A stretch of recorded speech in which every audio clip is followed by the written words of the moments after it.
35 km de voirie pour la ville de Mbuji-Mayi, 35 km de voirie en sus de 25 km pour le projet Tshilé-Gelou. Mesdames et messieurs, l'annonce du lancement de travaux de ce projet qui vise à moderniser et reconstruire encore 35 km dans la ville de Mbuji-Mayi a été annoncée au gouverneur de la province du Kasaï oriental, Mathias Kabeya, par l'ingénieur Victor Toumba-Tshikela, directeur général de l'Office des voiries et drainages à OVD, le lundi 27 juin 2022. Il était à la tête d'une délégation composée du directeur de cabinet adjoint du ministre d'État et ministre des Infrastructures, Toby Kayumbi, mais également du directeur général de la société Safrimex, M. Cham, qui va réaliser l'exécution de ce travaux. Mesdames et messieurs, le lundi 27 juin et le mardi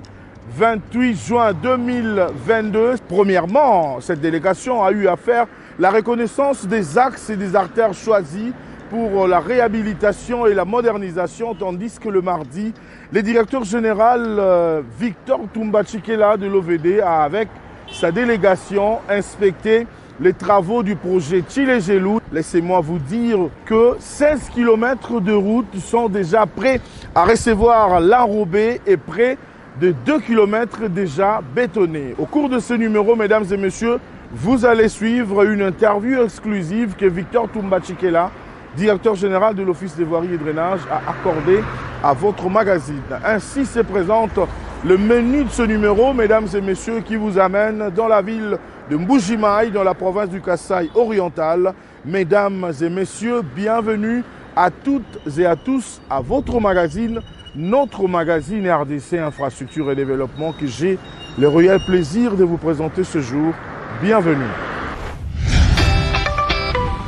Il était à la tête d'une forte délégation. Lui, c'est l'ingénieur Victor Toumba-Tshikela, directeur général de l'Office des voiries et drainages, délégation composée essentiellement du directeur de cabinet adjoint du ministre d'État, ministre des Infrastructures, M.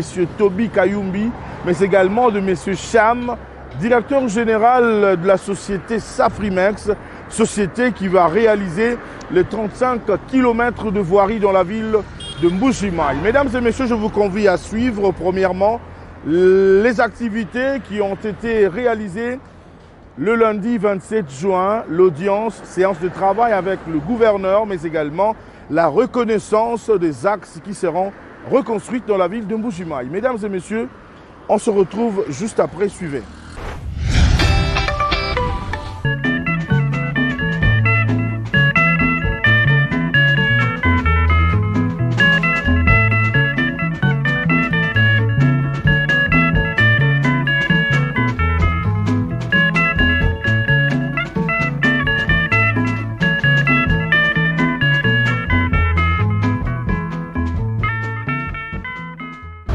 Le but de notre mission auprès de son Excellence Monsieur le Gouverneur, c'était de lui annoncer le lancement des travaux de 35 km de voirie.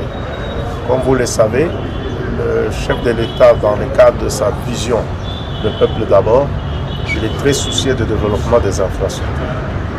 Il a initié un autre projet de 35 km dans la ville de Mbuji-Mayi, en 6 de 25 km du projet Tshilé-Gelou. Donc c'est comme ça que nous sommes venus autour de son Excellence Monsieur le Gouverneur avec les directeurs de cabinet adjoints de son Excellence Monsieur le Ministre d'État et avec l'entreprise Safrimex pour lui annoncer le mardi prochain le lancement des travaux de 35 km qui seront exécutés par l'entreprise Safrimex qui est à côté de moi. Et nous lui avons dit que ce financement-là, c'est un financement PPP, partenariat public-privé, c'est-à-dire l'entreprise Safrimex qui est à côté de moi a eu sa ligne de crédit et nous, la partie gouvernementale, nous assurons la garantie de remboursement.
Mardi 28 juin, la délégation conduite par l'ingénieur Victor Toumbachikela, directeur général de l'Office des voiries et drainage, a inspecté les travaux du projet Tchilé-Gelou.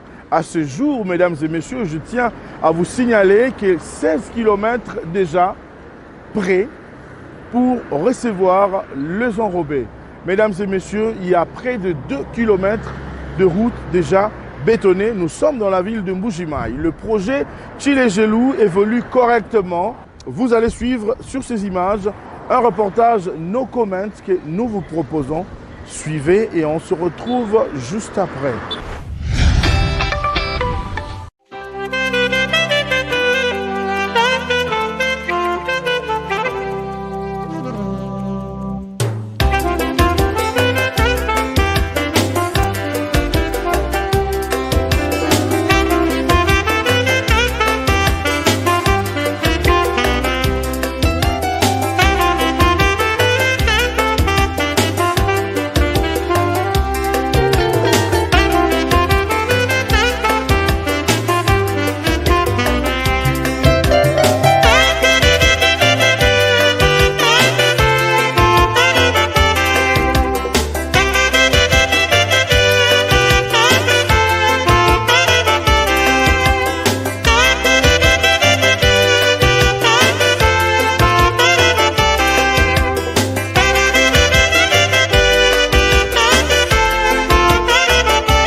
Après avoir réalisé la reconnaissance des avenues qui devront être modernisées et reconstruites, mais aussi inspecter les travaux du projet Tchilé-Gelou, l'ingénieur Victor Toumbachikela nous a accordé une interview exclusive que je vous convie à suivre et on se retrouve juste après. Nous sommes arrivés dimanche ici.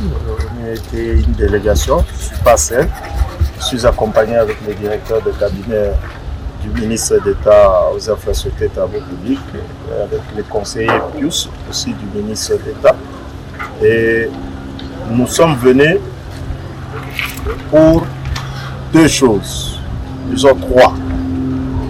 La première, c'était de pouvoir faire les préparatifs pour le lancement des travaux qui va avoir lieu le mardi 5 juillet. Les travaux du projet de réhabilitation de 35 km de voirie en Mbuji-Mayi avec l'entreprise Afrimex. Il était tout à fait indiqué que nous puissions voir sur le terrain, faire la reconnaissance de ces différents acteurs et voir quelles sont les dispositions que nous devons prendre pour pouvoir lancer ces travaux. C'est le travail que nous avons fait hier, mais avant de pouvoir faire ce travail sur le terrain, nous avons rencontré l'autorité provinciale, son Excellence Monsieur le Gouverneur, avec qui nous avons échangé sur le préparatif de ces travaux. Non pas seulement sur le préparatif des travaux, il y a aussi les niveaux d'exécution des différents projets qui sont en train de se réaliser dans la ville de Mbuji-Mayi. C'est notamment le projet Tshilé-Gelou. Et en dehors du projet Tshilé-Gelou, nous avons aussi des travaux que notre direction provinciale est en train de réaliser avec le financement FONER, ce que nous appelons le programme d'entretien routier. Donc hier, nous nous sommes concentrés sur la reconnaissance de 35 km et nous avions même décidé, ensemble avec l'équipe là-bas, l'endroit où on doit lancer ces travaux. Et ces travaux seront lancés sur l'avenue Kassav.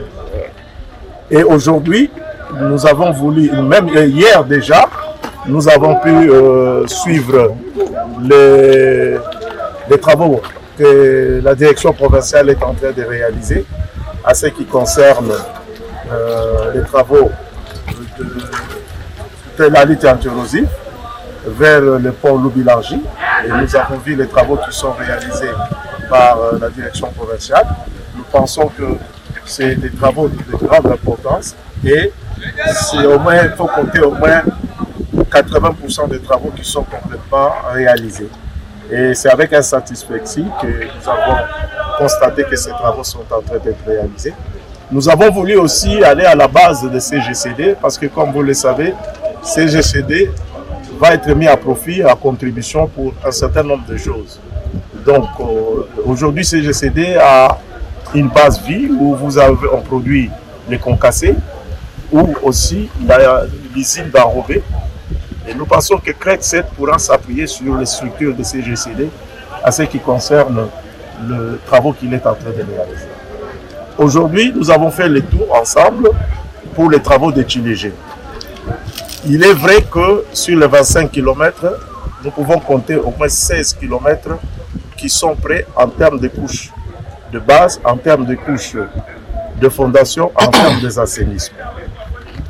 Il reste encore à faire à peu près 8 km sur lesquels on peut travailler. Si nous ajoutons la partie où nous sommes qui est en train d'être bétonnée, qui fera à peu près 2 km 300, donc nous aurons à peu près 18 km qui sont en train d'être réalisés en termes de chaussée. Mais le grand problème que nous connaissons avec CREC 7, c'est en termes d'approvisionnement. Nous avons constaté que le CREC 7 ne maîtrise pas suffisamment le circuit d'approvisionnement. Aujourd'hui, tous les engagements que nous avons pris avec eux, apparemment ces engagements ne sont pas respectés. C'est au cours de la réunion que nous avons tenue autour de la mission de contrôle et l'entreprise. Rappeler à l'entreprise le respect des engagements qui ont été pris. D'abord, au mois de décembre, quand nous sommes passés ici avec son Excellence Monsieur le ministre d'État, dans la suite du président de la République. Et au mois d'avril, quand moi-même je suis passé, j'ai fait une mise en demeure à CREC 7. Et aujourd'hui, nous constatons que beaucoup de choses qu'on s'est mis d'accord avec eux ne sont pas encore réalisées. Nous allons encore rappeler alors le CREC 7. Certes, il est vrai que nous sommes tributaires du Katanga en termes d'approvisionnement des matériaux, c'est-à-dire en ciment, en carburant, le fer de les aciers, ça nous pose un problème avec la SNCC. Mais ça ne doit pas être, et les ciments aussi, ça ne doit pas être une raison parce que ça fait quand même très longtemps, nous sommes à plus ou moins 14-15 mois d'exécution de travaux. Nous pensons que ces éléments doivent être maîtrisés pour permettre à ce que nous puissions avoir le bitumage dans cette ville. Avec les 16 km qui sont prêts à recevoir le bitumage, si nous avons le bitume, nous pourrons changer la physionomie de cette ville. En ce qui concerne le projet Tshilégélou, nous sommes partis sur l'avenue Lumumba. On a vu l'avenue Lumumba qui est en train d'être préparée pour recevoir d'ici peu l'imprégnation. Nous sommes partis sur l'avenue Odia-David, sur l'avenue Kassengoulou, sur l'avenue Tchalamwana, sur l'avenue Lusambo, ici ce qu'on appelle le boucle Miba. C'est vrai, un effort est en train d'être fourni, mais nous ne sommes pas satisfaits convenablement. Nous voudrions que TREC 7 puisse accélérer à ce qui concerne les approvisionnements des intrants importants qui sont les ciments, qui sont les barres de fer, qui sont le bitume. Et nous pensons que tous ces éléments réunis, en étant ici en Mbuji-Mayi, ça nous permettra sur les 16 km sur lesquels nous sommes suffisamment avancés, nous pouvons avoir des routes déjà bitumées et bétonnées dans cette ville. Et vous comprendrez que le chef de l'État qui est soucieux du développement des infrastructures, en dehors du projet Tshilégélou, il vient d'initier encore un autre projet qu'on va lancer, comme je l'ai dit tout à l'heure, le mardi, qui est le projet de réhabilitation de 35 km de voirie en Mbuji-Mayi. Ça signifie la ville de Mbuji-Mayi aura en tout 60 km de voirie qui seront réhabilités sur les 260 km que nous gérons dans la ville. Mais il y a encore deux projets qui sont en gestation. C'est le projet avec la BAT qui nous fera 13 km et puis le projet avec JMC qui, j'ai dit, qui est en gestation. Nous sommes en train de négocier encore pour mettre en place ces deux projets. Donc si ces deux projets arrivent à se réaliser, nous aurons dans la ville de Mbuji-Mayi au moins 86 km de voirie bitumée et de voirie bétonnée. Ce sera une première. Je crois que nous avons demandé à la population d'avoir la patience. Je crois qu'ils manifestent cette patience parce que d'un moment à l'autre, cette ville sera transformée.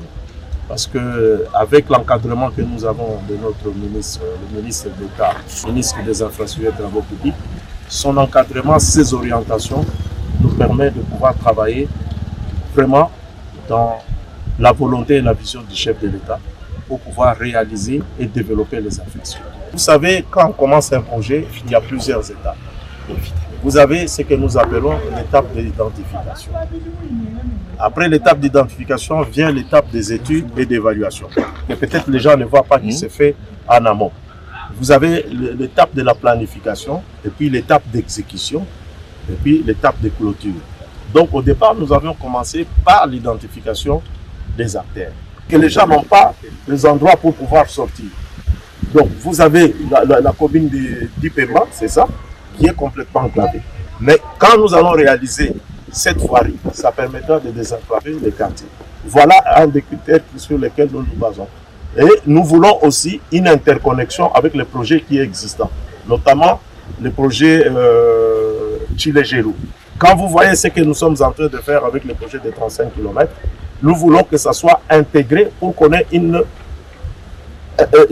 interconnexion dans les différents projets et permettre la fluidité, la circulation dans la ville de Mbuji-Mayi. Voilà les critères qui ont milité pour le choix de ces 35 km. Il en est de même quand nous avons fait le choix du projet de Tshilégélou de 25 km. Ce sont les mêmes critères qui nous ont guidés pour faire le choix donc, dans l'étape que j'appelle l'étape d'identification. Quand nous avons fait la visite de reconnaissance des artères, nous nous sommes retrouvés à l'OVD où nous avons tenu une réunion. Une réunion pour épingler tout ce qui peut constituer comme obstacle à la réalisation de ces projets. Les problèmes qu'on connaît avec TREC 7 nous permet de pouvoir bien planifier pour ne pas tomber dans les mêmes erreurs de la fois passée. Et nous pensons, et vous le remarquez sûrement, que d'abord l'entreprise a tenu à amener du matériel. dans cette ville déjà, il y a suffisamment de matériel qui sont arrivés. Il y a encore un autre lot de matériel qui vont arriver peut-être dans une ou 2 semaines, qui vont arriver dans cette ville.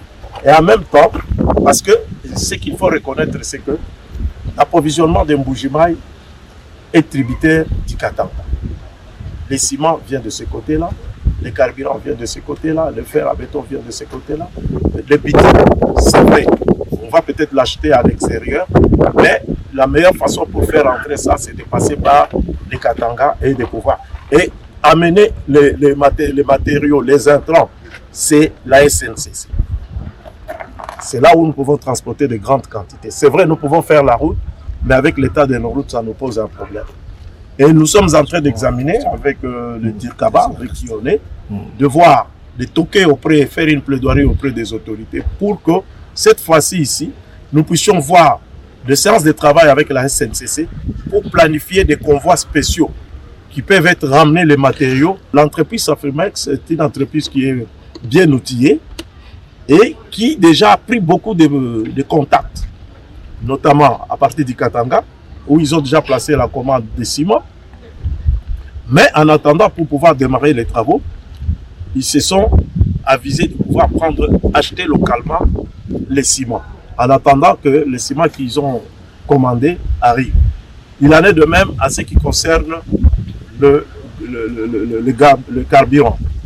Ils ont déjà pris contact pratiquement avec toutes les sociétés pétrolières pour l'envoi de carburant. Mais le boulot d'étranglement se trouverait à Ilebo, parce que c'est par là où il faut passer. Et Ilebo, pour arriver à Monédito, vous avez un boulot d'étranglement. Je crois que quand nous avons rencontré l'autorité provinciale, lui-même, il a dit qu'il va s'impliquer. Avec la SNCZ, ils vont mettre en place ce qu'il appelle tour de contrôle pour pouvoir voir dans quelle mesure on ne puisse pas connaître ce qu'on a connu avec l'excès. Donc, les autorités sont sensibilisées pour qu'on travaille sur ces éléments qui peuvent influer négativement sur l'avancement des projets. L'honneur revient d'abord au chef de l'État. Vous savez, le Kasaï, ça faisait plus de 35 ans où on n'a pas vu un engouement dans la réhabilitation des infrastructures. Donc, comme je l'ai souligné tout à l'heure, le chef de l'État soucieux du développement des infrastructures, dans son programme, dans sa vision, le peuple d'abord, qui est traduit par le gouvernement, dans sa politique gouvernementale, veut développer les infrastructures. Donc, le flair que nous pouvons jeter d'abord, c'est au premier citoyen de ce pays qui est le président de la République, Félix-Antoine Tshisekedi, qui a pris conscience, non pas seulement dans les Kasaï, parce que les gens vous diront non, il faut les Kasaï parce que c'est sa province. Non, nous avons vu, nous avons été à l'Équateur, nous avons vu ce qui est en train d'être fait à l'Équateur. Quand vous circulez à travers les différentes provinces, vous verrez les activités qui sont en train d'être menées à ce qui concerne le développement des infrastructures. Donc, nous ne pourrons que dire d'abord merci au chef de l'État, au gouvernement et aux autorités provinciales qui permettent l'accompagnement de la réalisation de tous ces projets. Et à la population qui est les grands bénéficiaires. Nous voulons qu'ils applaudissent d'abord le chef de l'État. Ça, c'est un. Deuxièmement, de prendre conscience que ces ouvrages qui sont en train de réaliser, c'est pour eux. Il faut les garder en bon père de famille. Il faut les entretenir. Pourquoi j'ai dit ça?